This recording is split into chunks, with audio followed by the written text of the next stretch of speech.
Salve, salve! O projeto de lei 122 de 2006, que pretende criminalizar a homofobia no Brasil, foi aprovado no Congresso Nacional, mas ainda enfrenta resistência para sua aprovação no Senado Federal, o que tem gerado muita polêmica. Criminalização da homofobia é o tema do programa de hoje. Fique ligado, Cultura Urbana Debate está no ar.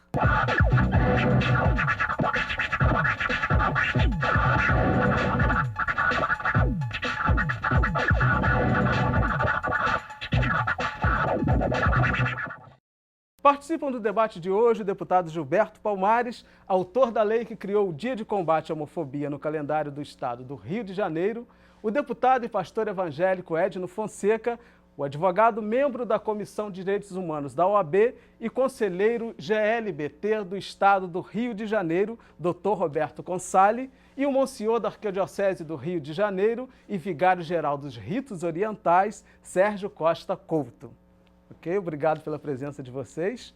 Eu queria começar perguntando o seguinte, hoje a gente sabe que um dos maiores opositores do projeto hoje no Senado tem sido setores da Igreja Evangélica e da Igreja Católica, que tem pelo menos mostrado a cara, se colocado na mídia, colocando sua posição.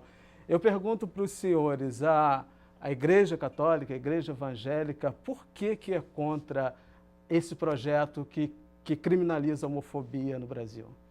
Bom, nós entendemos que as pessoas são livres para fazer o que quiser. Se a pessoa quer ser homossexual, é um problema dele e de Deus, não é problema nosso. O problema é que nós queremos a liberdade que a Constituição nos dá, a liberdade de expressar o nosso pensamento, isso é sagrado. E a 122 quer criminalizar que nós expressemos o pensamento de sermos contrários. Não a pessoa, mas contrário à prática. Que o padre, que o pastor não possa expressar no lugar sagrado contrário àquilo que a Bíblia diz que é pecado. É algo que Deus não criou. É uma orientação construída que a pessoa tem o direito. A gente não entra na questão do direito da pessoa, mas entra na questão dos nossos direitos de expressarmos. Como pode um padre ou um pastor ser condenado, ser preso de 2 a 5 anos, simplesmente porque na sua homilia ele apresentou textos bíblicos como Romanos, dizendo que Deus não concorda com aquilo. Se 2 ou 3 pessoas se reunirem para discordar da prática do homossexualismo, seja crime. Não podemos concordar que não possamos sequer orientar os nossos filhos na escola de não ter aula de orientação sexual, homossexual, dá a perda do pátrio poder e crime de 2 a 5 anos. Essa é a posição também da Igreja Católica? Sim, eu não estou aqui para discutir homossexualismo. Se quiser, até digo minha opinião sem nenhum problema. Agora, ou a posição nossa. Agora, a questão é justamente isso, é a liberdade. Se essa lei estivesse em vigor, esse debate não poderia existir. A coisa é um cala-boca. Quer dizer, eu acho que está havendo uma tendência na sociedade brasileira, ou em outras também, de criminalizar a opinião contrária. Eu acho que isso é uma volta, um retrocesso na sociedade. Você criminalizar opinião, o que está acontecendo é o seguinte, isso é delito de opinião.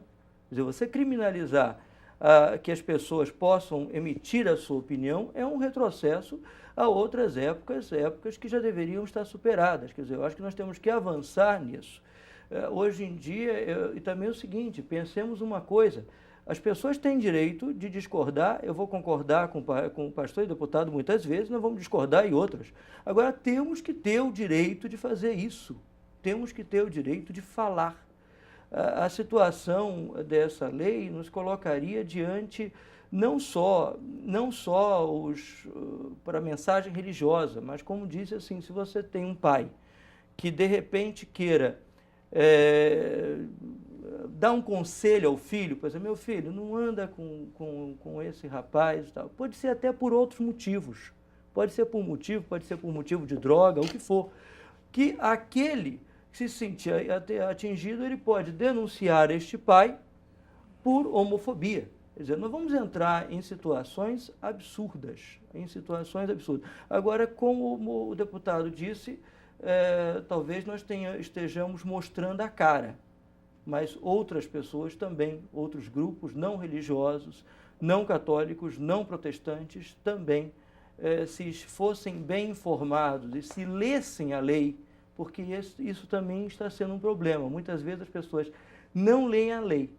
Dizem assim, não, é isso aí? Não, é para evitar que sejam, enfim, que as pessoas sejam atacadas, coisas assim. Não, leiam a lei.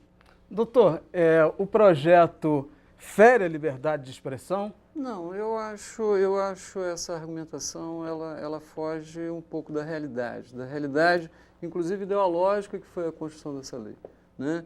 A criminalização da homofobia, ao contrário do que o pastor, do que o padre estão dizendo, ela não visa o cerceamento da liberdade, né? O que ela visa é o cerceamento da violência, né? Ou do incitamento à violência, né? E isso é uma necessidade. Mas nesse porque caso, se um pastor sim. ou um padre, né, chega lá na sua congregação, né, e prega, né, alertando aos fiéis que é pecado a prática da homossexualidade, Olha, ele pode ser penalizado pela lei? Tem uma questão aí muito complexa, porque se fundamentam muito dentro do texto religioso, né? Há uma fundamentação muito dentro do texto religioso.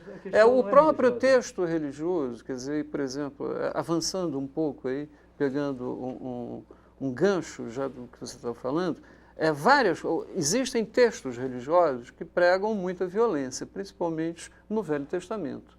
Penas de apedrejamento, penas de morte, uma cultura de abominação, quer dizer, porque havia um Deus punitivo, um Deus que castigava, um Deus que punia, um Deus até muito violento, inclusive. Isso no Velho Testamento. Houve uma mudança estratégica da Bíblia com o Novo Testamento, que pregava outras coisas. Hoje um padre, um pastor, não pode pregar apedrejamento de ninguém. Pode pregar? Não, não pode. Então, quer dizer, existe um dado cultural na leitura da Bíblia que, num determinado momento, não se transforma em cerceio da liberdade de expressão. Mas ele pode pregar que a doutrina, que a prática do homossexualismo não é uma prática de Deus?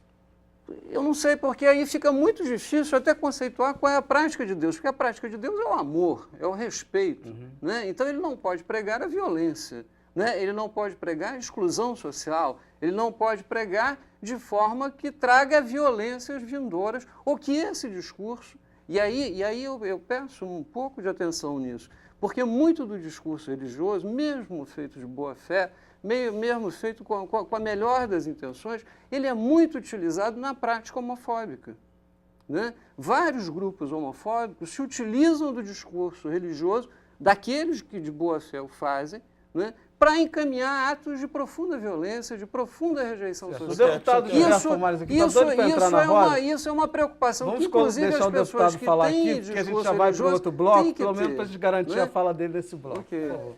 Eu vou fugir a questão do exemplo só religioso. É uma coisa que é cara a todos nós, que é a família. Eu sou pai e sou avô.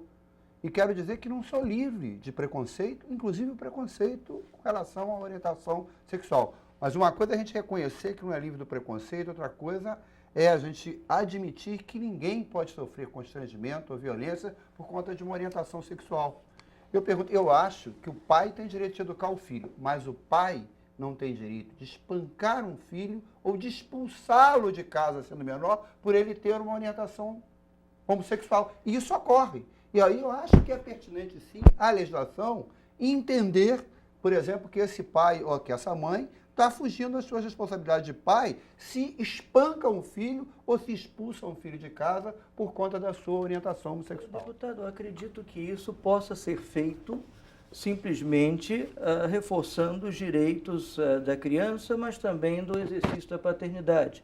Isso pode ser feito sem que haja menção de homossexualismo, de droga ou de qualquer outra coisa. Mas você concorda comigo que não é uma coisa correta do ponto de vista do respeito aos direitos humanos? Um pai, você pode até respeitar o pensamento daquele pai, mas ele expulsar um filho de casa, às vezes um menor de casa, porque descobriu que ele é homossexual, não é uma violência? Gilberto, não, eu concordo. Eu concordo plenamente contigo, Eu concordo. mas aí o padre tem razão, porque isso a lei já prevê.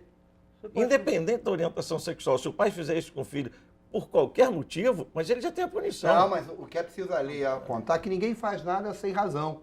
É que é abandono, frequente ocorrer por conta da orientação Mas sexual. isso- E aí a legislação, se a sociedade entende que isso é uma violência, a legislação tem que prever. Mas o Código Civil já prevê isso, abandono.